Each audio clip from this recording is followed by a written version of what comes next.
Que vous soyez en prison, dans la rue ou même en vacances, il est toujours bon de se méfier des potentiels criminels aux alentours. Surtout si vous vous trouvez sur le territoire d'un gang. Aujourd'hui, nous allons parler des gangs les plus meurtriers au monde et de comment survivre à leurs actes ou même comment les éviter complètement. Si la violence n'est pas votre truc, ne dites pas que je ne vous ai pas prévenu. Entre les initiations qui peuvent vous laisser des séquelles et les règles douteuses qu'il faut respecter, la vie en gang n'est pas faite pour tout le monde.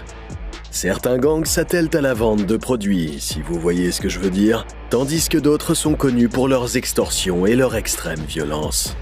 Bien que la plupart des gangs aient un chef, certains en ont plusieurs. Et beaucoup d'entre eux sont très secrets. Qui sait, ils pourraient même diriger le fast-food de votre quartier.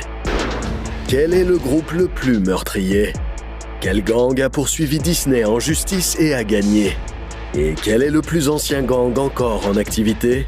Restez dans les parages pour connaître toutes les réponses. Mais d'abord, partons en Colombie. Señores, yo soy Pablo Emilio Escobar Gaviria, haciendo negocios, así que pues fresco. Ustedes eligen plata o plomo. Le cartel de Medellín a été créé au milieu des années 1970 en Colombie sous la direction de Pablo Escobar, l'un des chefs de gang les plus tristement célèbres au monde. Dans les années 1980, le cartel dirigeait le plus grand trafic de cocaïne au monde. À l'époque, il était responsable de plus de 80% de l'approvisionnement en cocaïne du pays. À un moment donné, il en transportait 13 tonnes par jour. Mais ce n'est pas seulement le trafic de drogue qui a fait d'eux l'un des gangs les plus puissants du monde. C'est leur chef impitoyable qui, à leur apogée, les a aidés à régner sur tout le pays. Very famous word established by Pablo Escobar, plata or plomo, bullet or money. You either accept the bribe or you get killed.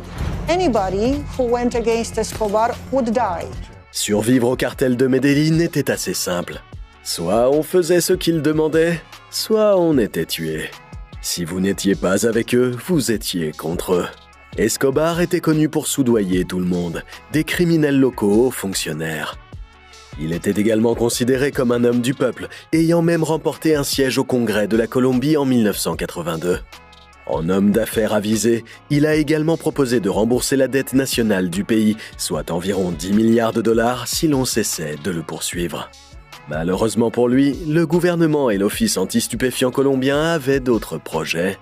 Ils ont fini par s'associer au cartel de Cali, le plus grand rival d'Escobar, pour faire tomber le baron de la drogue. À un moment donné, Escobar a